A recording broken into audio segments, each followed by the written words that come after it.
ya'idukumullah an ta'udu limislihi abada in kuntum mu'minin.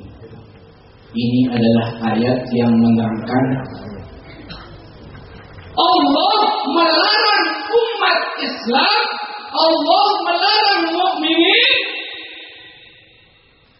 berkata-kata jelek kepada Sayyidatuna Aisyah radhiyallahu anha. Kata Allah, jangan sampai kaum mukminin umat Islam berprasangka jelek kepada Sayyidatuna Aisyah radhiyallahu anha. Terakhirnya Allah menyebut in kuntum mu'minin.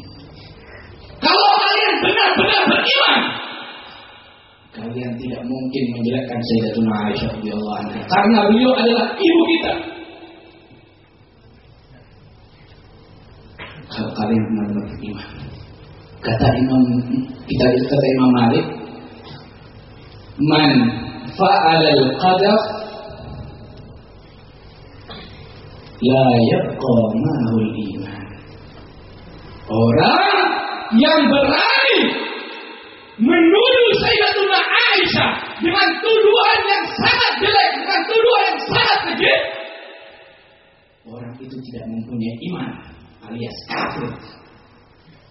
Yang berkata siapa? Imam Malik.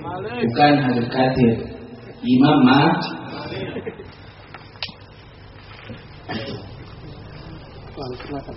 Satu ayat lagi yang disebut oleh Imam Malik, yaitu firman Allah Subhanahu wa taala, A'udzu billahi minasyaitonir rajim. Bismillahirrahmanirrahim. Muhammadur Rasulullah walladzina ma'ahu asyidda'u 'alal kuffari ruhama'u bainahum. Ayat itu disebut sampai pada akhirnya liyaghidha bihimul kuffar. Dalam ayat tadi Allah memuji para sahabat. Muhammad Rasulullah, Muhammad adalah utusan Allah. Walladzina ma'ahu, dan orang-orang yang bersama Nabi Muhammad, siapa itu? Para sahabat. Asyidda'u 'alal kuffar. Para sahabat itu keras terhadap orang kafir. Ruhama'u bainahum, kasih sayang di antara mereka sendiri. Dipuji-puji oleh Allah para sahabat. Tarahum ruk'an sujadan. Kamu kalau melihat sahabat itu kesibukannya adalah rukuk, kesibukannya adalah sujud. Simahum fi wujuhim min asyad sujud. Di wajah-wajah mereka itu ada bekas-bekas sujud. Jadi Allah memuji-muji para sahabat. Allah mensifati para sahabat dengan sifat-sifat yang baik. Terakhir Allah menyebut liyaghidha bihimul kuffar. Yang benci dengan sahabat itu adalah orang kafir. Oh, betul. Akhirnya Imam Malik setelah menyebut ayat ini, man ghadas sahabah faqad kafar. Siapa orang yang membenci satu sahabat saja, itu kafir orangnya. Apalagi semua sahabat dikafirkan, semua sahabat dimurtadkan oleh orang Syiah. Bukan kafir lagi, double kafir. Double murtad. Itu selamat itu. Jadi yang berfatwa Syiah itu bukan Islam alias kafir adalah Imam Malik. Yang kedua, tidak kalah hebat, Al-Imam Ahmad bin Hanbal, seorang imam madhab juga. Bahkan beliau disebut adalah Imam Ahlus Sunnah wal Jamaah, pemimpin semua anggota Ahlus Sunnah wal Jamaah. Beliau berfatwa apa? Anak beliau bertanya, ya Abi, sa'altu Abi amman yastumu Abu Bakar wa Umar wa Aisyah. Saya tanya kepada ayahku yaitu Imam Ahmad bin Hanbal tentang orang yang berani mencaci maki Abu Bakar, orang yang berani mencela Umar, orang yang berani mencaci maki Sayyidatuna Aisyah. Al-Imam Ahmad bin Hanbal menyebut apa? Beliau dengan tegas, lugas, wala yakhaf lawmata laim, dan tidak takut diejek oleh orang, tidak takut dikritik oleh orang. Itu imam-imam kita dahulu, para ashabun as-salihin, hum yusarrihuna bil haq wa in kana murra. Mereka menegaskan kebenaran walaupun pahit buat diri mereka sendiri. Tapi beda dengan ulama-ulama sekarang, asatid sekarang, ustadz zaman sekarang.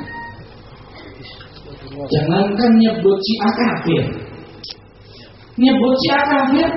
jangankan begitu, nyebut nama Syiah, nama Syiah saja, waduh, keras, enak. Aduh, jangan. Nggak boleh sang guru. Aduh, jangan. Itu famili kita, Syiah famili kita, jangan berani. Kita punya musuh lebih besar, yaitu Wahabi. Waduh, alasannya banyak. Kita punya musuh lebih besar. Lebih baik kita mengurusi orang-orang yang sudah murtad dari Islam, yaitu orang Kristen. Yang mengurusi Syiah. Saya tadi sore ada seseorang negur saya. Jangan ngomong Syiah tok wae, jerak-jerik situ Syiah, ngomong di sana Syiah. Masih banyak orang belum bisa baca Quran, kata dia. Masih banyak orang belum bisa baca Quran. Kata dia begitu. Terus saya jawab begini. Lebih baik orang yang gak bisa baca Quran, tapi keyakinannya kepada para sahabat tetap teguh, akidahnya tetap ahlus sunnah wal jamaah. Anehnya zaman sekarang ulama-ulama yang sekarang takut apa sih? Coba kita tanya kepada Nabi Muhammad, kita tanya kepada beliau, kenapa ulama-ulama sekarang kok takut?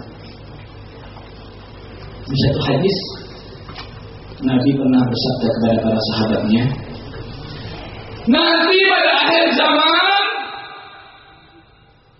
kalian itu takut jihad, kata Nabi. Berjuang untuk agama Allah takut. Tanya para sahabat, ya Rasulullah, apakah waktu itu jumlah kita sedikit, kok gak berani jihad? Apakah umat Islam sedikit pada waktu itu? Kata Nabi, bal antum ghusaun ka ghusa'is sail.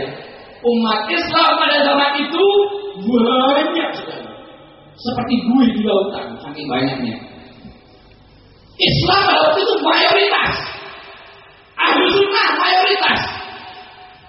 Heran para sahabat, loh kok manusianya banyak, umat Islamnya banyak, kok tidak berani berjihad ya Rasulullah? Kenapa ya Rasulullah? Nabi menjawab, asabahumul wahan. Mereka pada waktu itu terkena penyakit. Ulama-ulama pada waktu itu terkena penyakit atau virus yang namanya wahan. Virus namanya wahan. Tanya sahabat, wahan ya Rasulullah, apakah itu wahan ya Rasulullah? Nabi menjawab, ini pertanyaan kita jauh dari Nabi. Kenapa ulama-ulama, ustaz-ustaz, kiai-kiai, bahkan para habaibnya sendiri, sendiri tidak mau mengucapkan Syiah? Mengapa? Nabi dengan hadis Nabi tadi, wa malwahan ya Rasulullah, hubbukum lil hayah wa karahiyatikum lil maut. Soalnya pada zaman itu betulnya ulamanya, kiainya, ustaz-ustaznya ingin hidup abadi,